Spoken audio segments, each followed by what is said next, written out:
Hey guys, good morning. আজকে আমি সকাল সকাল উঠে গেছি রোজের মতো। তো আজ আমার বাড়িতে আছে দুটো জন্তু জানোয়ার, মানে বন্ধুরা এসেছিল আমার উনো খেলার জন্য। বাইরে যা হচ্ছিল দেখে আমার মাথাটা ঘুরে গেল। তারপর আমি একটা মুড়ির মোয়া খেয়ে আমি এই দুটো পরজীবীর সাথে একটু বেরিয়ে যাই, কারণ আমার একটু দরকারি কাজ বাজ ছিল। তো আমাকে এখন দেখতেই পাচ্ছ, আমি একজন পরজীবীর পেছনে বসে রয়েছি। এই জেসিবি করে আমি ভাবছিলাম ভানুর বিয়েটা দিয়ে দেবো। আমাদের অশোকনগরে যেটা উত্তর চব্বিশ পরগনা সব থেকে উঁচু ফ্ল্যাগ, সেটাকে দেখে আমি একটু চৌরঙ্গির দিক থেকে আমাদের গোলবাজার দিকে হাঁটতে থাকি। এখানে আমার একটা বন্ধুর সাথে দেখা হয়ে যায়, যে খালি আমাকে ফটো তোলার জন্য হায়ার করেছে। ভাবো, ওখানে কিছুক্ষণ আমরা ফটো তুলি। তারপর আমরা সোজা বাড়ির দিকে চলে আসি।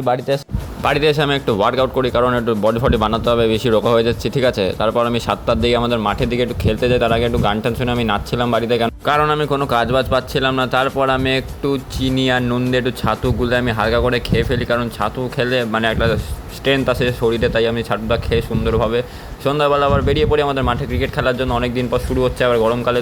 মাঠে গিয়ে দেখি অনুযায়ী মাঠের মধ্যে কী সব করছে। তারপর আমাদের ম্যাচ খেলা শুরু হয় শক্তিগঞ্জ মাঠে।